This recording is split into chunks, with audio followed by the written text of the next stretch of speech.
Olá, turma! Tudo bem? Olha quem veio aqui dar um reforço nessa análise, nesse resumo da nona etapa. Não podia ficar de fora, né? Depois de uma semana aí recheada de coisas boas, esse Tour de France que tá sendo fantástico, né? Voltei exatamente no dia que parece que o Tour de France agora tá se dividindo em dois, né? Tem dois Tour de France.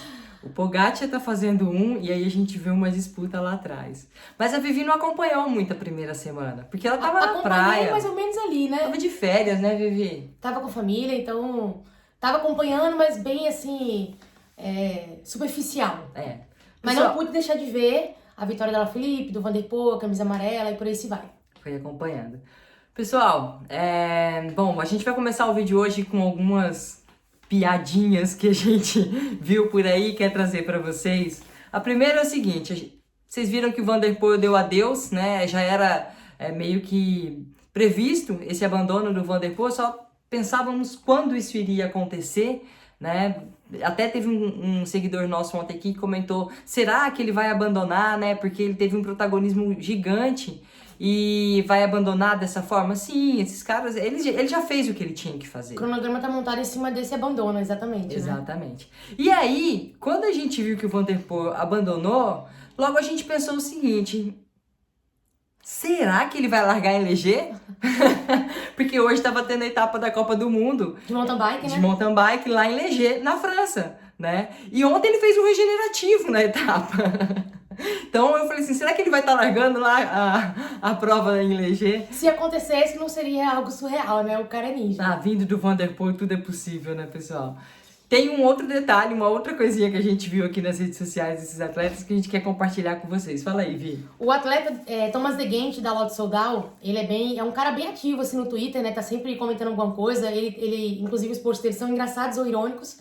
Ele fez um post esses dias que eu achei achamos fantástico, né? E a gente quer compartilhar isso. Eu vou ler o post aqui pra vocês. Ano 2032. Lá na frente já. Henrique Van der Poel e Pogacar, cada um venceram 6 tours agora. Van der Poel competirá em 17 disciplinas nas Olimpíadas, com chance de medalha nas 17. 17. Van Aert vence Paris-Roubaix pela 7ª vez. Valverde anuncia que vai continuar por mais uma temporada. Meu Deus, eu porque ele ainda não sentiu o efeito da idade. Gente, Valverde. Isso é 2032. Ele já tá lá na frente. Ele imaginou o que vai acontecer nesse meio termo. Exatamente. Né, nesse tempo, né? E aí eu achei fantástico. Ele fala assim, tipo, o Van der Poel, ele tá tão surreal que o Van der Poel vai pra uma Olimpíada em 17 modalidades diferentes. E com chance de medalha nas 17. Isso Né? aí foi fantástico. E o Valverde, em 2032, ainda não se aposentou. E vai levar mais um ano pela frente. Ah, eu achei muito legal, me diverti com isso daí. Bom, teve um outro nome que abandonou a etapa de hoje, que foi o Primož Roglič. Né? A gente sabe que ele tá totalmente esfolado e se ele continuasse competindo, ontem eu falei que eu achava que ele poderia continuar correndo para treinar e tudo mais, mas ele achou por bem, e junto com a equipe, abandonar a prova, né? Que tem até uma curiosidade sobre ele, né, Vi? Eu lembro que algum tempo atrás eu vi uma matéria com ele falando exatamente que o grande problema do início da carreira dele eram as quedas. Né? E parece que esse problema continua. Porque a gente lembra aí, recentemente ele perdeu a Paris-Nice exatamente porque caiu e não conseguiu conectar para não perder o tempo, né, da liderança. E a gente sabe que o Roglič não veio, não se desenvolveu, né, passando pelas categorias de base no ciclismo. Ele era um patinador e ele começou com quantos anos o ciclismo? 25, Vivi? Alguma coisa assim? Eu não sei te Vou ficar devendo isso, pra vocês, tá? Vou ficar Mas ele já devendo. começou adulto mesmo, né? Aham. Ele era do esqui, né? Exato. Do esqui. Esqui, Na neve. não era Do nem esqui na patinação, neve, era isso. esqui. Do esqui na neve. E aí eu particularmente acho que pode faltar assim um pouco de reflexo misturado com habilidade de você sair dessas quedas, sabe? Óbvio que no Tour de France esse ano muitas quedas aconteceram nas primeiras etapas, mas não é a única prova que ele se envolve em queda. Exatamente. E a incidência, né? Isso. Quem tem esse problema também é o Geraint Thomas, né? Ele se envolve com muita frequência em quedas. Agora fica expectativa aí da recuperação do Primož Roglič para as Olimpíadas, também tem Mundial depois, e eu acho que existe uma possibilidade muito grande dele vir muito forte para a Volta à Espanha, como aconteceu no ano passado. Exato. Né? Bom, vamos falar do dia de hoje, nona etapa, várias montanhas, muito frio e chuva novamente. A gente sabe que hoje foi o terceiro dia seguido, muito duro. Primeiro 250 km, ontem tinha montanha, hoje novamente. E a gente sabe que na chuva é tudo muito mais difícil. A pressão do pneu muda, né? O atrito com o asfalto muda, logo você tem que fazer mais força, você fica mais pesado. No frio a sua respiração é prejudicada, enfim. A resposta, né? A resposta do corpo acaba sendo diferente. No frio você gasta um pouco mais de energia de uma forma geral. Então, são pequenos detalhes que no nível que esses caras estão fazem grande diferença. Fazem, com certeza. Mas nada disso atrapalhou mais uma excelente performance do Pogacar, né? Bom, Uma surreal performance. né? A etapa começou com uma fuga, né?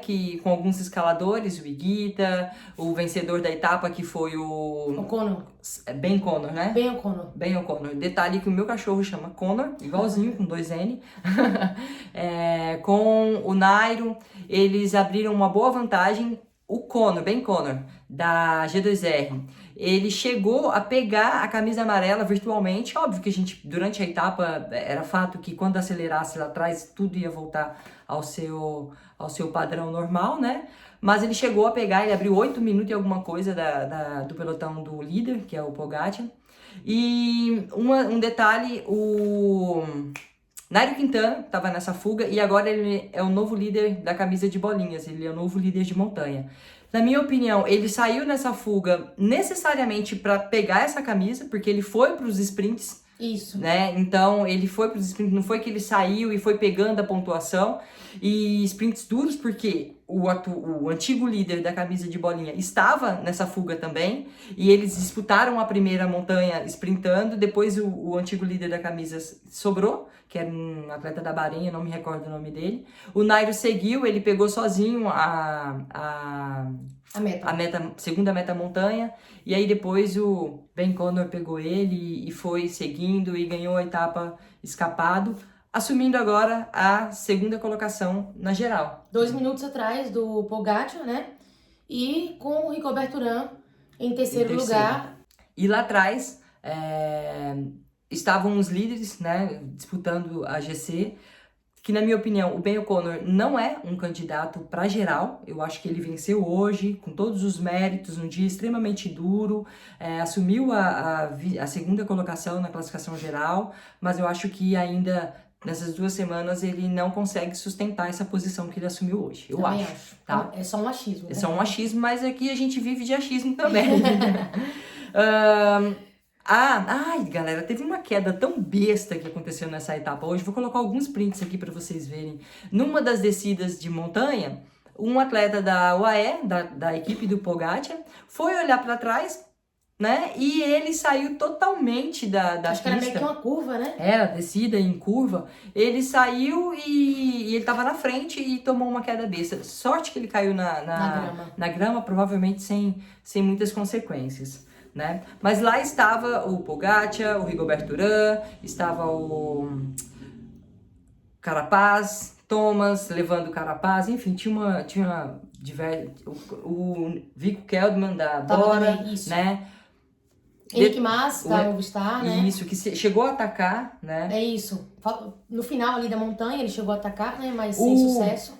O Carapaz ficou sozinho. Desculpa, o Pogacar ficou sozinho primeiro do que o Carapaz. Aí o Carapaz ficou com 2 gregários, o Geraint Thomas e o Castroviejo, que levaram. Quando o Geraint Thomas abriu, que era o seu último gregário, o Carapaz tentou. Eu vou falar, gente, eu vou ser realista com vocês. Ele tentou atacar. Porque o pelotão seguiu na sua roda, abriu ali 10 metros no máximo, o Pogacar nem sequer deixou abrir, sentado ele conseguiu sair na roda. Nem deixou abrir, nem sequer abriu a boca, né? Sentado ele saiu na roda do Carapaz, do pelotãozinho, né, dos outros ciclistas, abriu ali no máximo uns 10 metros, que logo foi neutralizado, e aí, quando o Carapaz sentou, o Pogacar aproveitou e foi embora. Um detalhe interessante pra mim é que ninguém nesse pelotão esboçou reação. O Pogacar, quando começou a abrir, quando ele atacou, ninguém pensou assim, eu vou tentar. Ninguém. Impressionante. Simplesmente eles ficaram se marcando e é aí que a gente entende que o Pogacar tá fazendo a prova dele sozinho, Porque ele não tem um cara compatível do nível dele. E os caras sabem disso, né? Exato. Eles sabem tanto que ficaram ali se marcando, porque o Carapaz sentou ontem e ele pagou um preço por isso, né? E talvez ele tivesse até cansado, porque ontem fez essa tentativa de acompanhar o Pogacar. Então os caras resolveram ficar se marcando, porque a briga ali pela segunda e terceira posição tá muito acirrada e falta muita coisa. Então, quem realmente aproveitar os melhores momentos e souber recuperar, gastar a força na hora certa, né? Lembrando em conta aí que teremos mais um contrarrelógio pela frente. E então, muitas montanhas. E muitas montanhas. Né? Então, agora é um jogo pela segunda e terceira colocação, vai ser uma briga bem acirrada. Bom, vamos falar sobre a classificação geral da etapa, Vivi. Tem aqui, Vivi, ó. Peraí. Eu deixei aberto. Classificação geral da etapa. Ben O'Connor, primeiro colocado.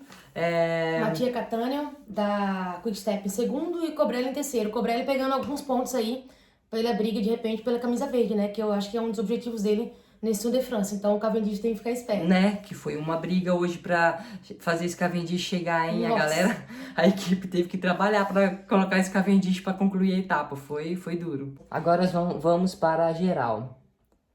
Na geral está o Pogacar, a 2 minutos e 1 do vencedor da etapa de hoje, Ben O'Connor.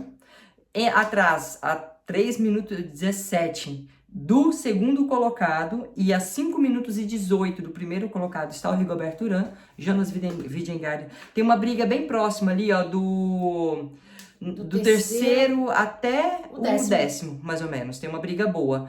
Repito, eu não considero o Ben O'Connor um grande favorito para ficar no top 5 da geral. Então, descendo ali o Ben O'Connor para baixo do top 5, a briga por esse top 5 tá bem acirrada. E é o que vai deixar a grande emoção do Tour de France, né? Exatamente. A gente vê quanto tempo o Pogacar vai colocar em cima dos adversários, né? No geral, no final.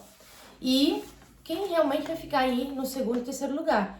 O Urán tem me chamado a atenção porque é um cara que tá ali, ninguém fala muito dele, mas agora assumiu a terceira colocação.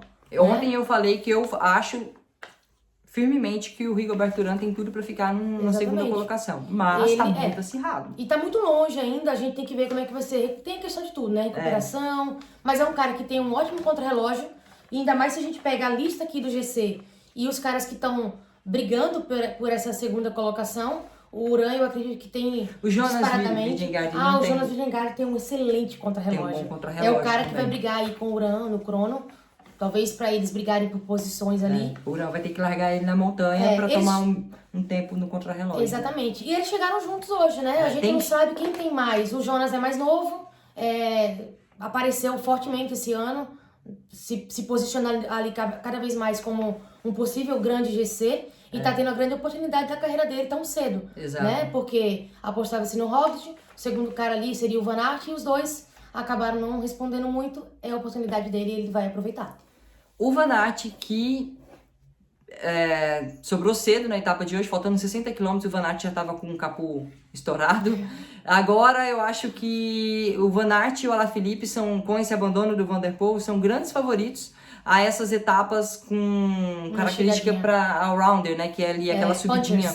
All-rounders. Exatamente, são aquelas chegadinhas mais duras, que não vem um sprint massivo e também não é uma montanha. Eu acho que eles dois vão brigar por algumas vitórias. Porém, ainda temos que entender se o Alaphilippe vai ter essa autonomia para brigar por etapa, tendo em vista que ele também é muito importante em levar o Cavendish a confirmar essa camisa verde, né? Gente, é a primeira semana ainda. A gente especula muito, mas é que a gente fica pensando assim, o que tem por vir? E é engraçado porque, assim, ao mesmo tempo que a gente pensa, poxa, o Tour de France o Pogacar vai ganhar com a mão nas costas ali, pedalando com a perna só. Né? Mas é legal a gente ver o quanto ele tá soberano. Isso é uma coisa muito interessante, que é um cara novo. Apareceu de forma mais consistente o ano passado, já ganhando o Tour de France. Então a gente tá vendo que ele tá vindo talvez ainda mais forte do que o ano passado. Vamos ver aí o show que ele vai dar ao longo de todas as provas. E também, possivelmente, um vencedor do próximo contrarrelógio, talvez, né? Mas é interessante a gente ver essa briga pelo segundo lugar.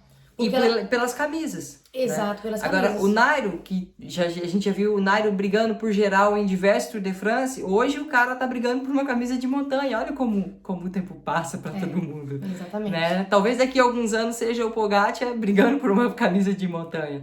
Que às vezes a gente fala assim, perto de uma geral, é tão pequeno, mas não é. Para esses caras é muito, para os patrocinadores é muito. Para vocês terem uma noção, o Nairo quase não vai para o Tour de France. Porque a equipe dele teve algumas especulações de um atleta que caiu no controle antidoping e eles não iam. Eles foram convidados, assim, meses antes, ou se confirmou que eles iam, porque teve uma equipe que não... Não, uma equipe que ia, e um atleta dessa equipe caiu no controle, então a Arc Sansic ocupou o lugar dessa equipe. Exatamente. Aí sim eles entraram, não foi da equipe do Nairo que caiu. Não, mas a equipe do Nairo já tinha um problema com a UCI por causa desse atleta. Eu não sabia então dessa. Por isso que eles não iam, não tinha fundamento eles não irem, né? Aí essa outra equipe teve um problema com um atleta que foi confirmado doping, daí essa outra equipe foi retirada do Tour de France e a equipe do Nairo entrou, né? Então, tipo, a gente vê que cada um, como eu falei num vídeo, cada um no seu quadrado, cada um entra com seu interesse, que é muito importante para eles. Isso aí, para patrocinador, para o próprio atleta. Valendo muito para todo mundo, é isso aí. Hoje a etapa foi controladinha, mas teve seu brilho. E amanhã é day off para todos na França. Vamos ver aí o que espera na terça-feira, porque geralmente depois de um dia off, alguém entra em apuros. Alguém tem um dia ruim, né? Off entre aspas, porque no mínimo uma horinha esses caras vão rodar, né? Então, vamos aí, porque o corpo precisa se manter ativo. Vamos ver aí o que vai vir na terça-feira. O que vai ser da segunda semana, né? Exato. Pessoal, até a próxima etapa. Deixem aqui a opinião de vocês sobre a etapa de hoje, o que tem por vir, tá? A gente às vezes não responde, mas a gente lê todos os comentários. E é sempre muito bem-vindo. Beleza? Tchau, tchau. Tchau.